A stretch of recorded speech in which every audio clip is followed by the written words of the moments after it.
Delhi high court ने CM Kejriwal की जमानत और रिहाई पर रोक लगा दी है। हाईकोर्ट ने शुक्रवार शाम ईडी की अर्जी पर फैसला सुरक्षित रखते हुए कहा कि केजरीवाल अभी जेल में ही रहेंगे। इस तरह ट्रायल कोर्ट की ओर से दिए गए जमानत आदेश को हाईकोर्ट ने 24 घंटे के अंदर ही होल्ड पर रख दिया। अब केजरीवाल की जमानत पर फैसला दिल्ली हाईकोर्ट को सुनाना है। इससे पहले दिल्ली की राउज एवेन्यू कोर्ट की जज न्याय बिंदु ने केजरीवाल की जमानत का फैसला सुनाया था।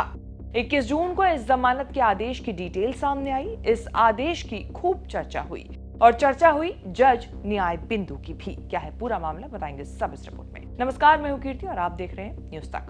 दरअसल राउज एवेन्यू कोर्ट में भी ईडी ने केजरीवाल की जमानत का लगातार विरोध किया था। ईडी का कहना था कि अरविंद केजरीवाल ने शराब नीति लागू करने में रिश्वत मांगी थी, लेकिन जज न्याय बिंदु ने सुनवाई के बाद कहा कि ईडी केजरीवाल के खिलाफ सबूत पेश करने में फेल रही। उन्होंने कहा कि ईडी मानती है कि केजरीवाल के खिलाफ कार्रवाई के लिए पर्याप्त सबूत नहीं है, इसीलिए वह इसके लिए समय ले रही है। जज न्याय बिंदु ने इस फैसले पर एक पूर्व ब्रिटिश जज की एक लाइन को कोट करते हुए कहा कि न्याय सिर्फ होना नहीं चाहिए बल्कि होते हुए दिखना भी चाहिए। ये पंक्तियां थी लॉर्ड चीफ जस्टिस हेवार्ड की। जज न्याय बिंदु ने कहा कि अगर कोई आरोपी खुद के निर्दोष साबित होने तक सिस्टम के अत्याचारों को सहता है तो उसे कभी पता नहीं चल पाएगा उसके पक्ष में न्याय हुआ है या नहीं। जज बिंदु ने सरकारी गवाहों की विश्वसनीयता को लेकर भी ईडी पर सवाल खड़े किए।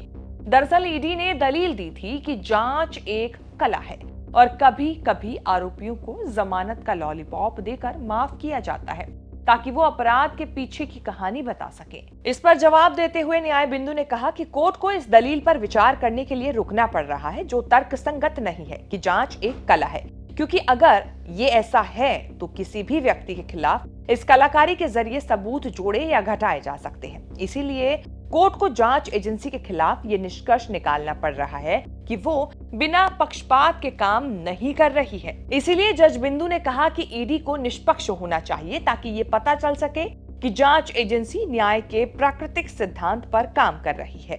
बता दें कि स्पेशल जज न्याय बिंदु राउज एवेन्यू कोर्ट की वेकेशनल जज हैं। वह द्वारका में एक सीनियर सिविल जज रह चुकी हैं। उनके सामने पेश होने वाले वकीलों का कहना है कि उन्हें कानून की बहुत अच्छी समझ है। अपने छोटे से करियर में वो सिविल और क्रिमिनल दोनों तरह के मामलों को देख चुकी हैं। वह रोहिणी कोर्ट में सिविल जज के रूप में भी काम कर चुकी हैं। केजरीवाल को लेकर मामले को बताएं तो जैसा कि हमने बताया कि सीएम केजरीवाल को ईडी ने शराब घोटाला मामले में मनी लॉन्ड्रिंग का आरोपी बताया था। ईडी का कहना था अरविंद केजरीवाल ने शराब नीति लागू किए जाने में रिश्वत मांगी थी। 20 जून को ट्रायल कोर्ट में वेकेशन जज न्याय बिंदु ने दोनों पक्षों की दलील सुनते हुए सीएम केजरीवाल को जमानत दी थी और ये भी कहा था कि वह 1 लाख के मुचलके पर जमानत पर रिहा हो सकते हैं। राउज एवेन्यू कोर्ट में भी ईडी ने जमानत का लगातार विरोध किया था और अब हाई कोर्ट ने केजरीवाल की जमानत पर रोक लगा दी है।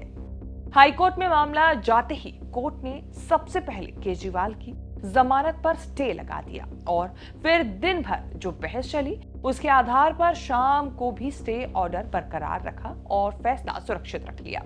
इस फैसले का असर ये होगा कि सीएम केजरीवाल को अभी तिहाड़ जेल से रिहाई नहीं मिल रही है। कोर्ट अब इस मामले पर डिटेल में सुनवाई करेगा और फिर जमानत मिलने और ना मिलने पर फैसला करेगा। आपको हमारी रिपोर्ट कैसी लगी कमेंट करके जरूर बताएं। इस तरह की खबरें आगे भी देखने के लिए बने रहें न्यूज़ तक के साथ।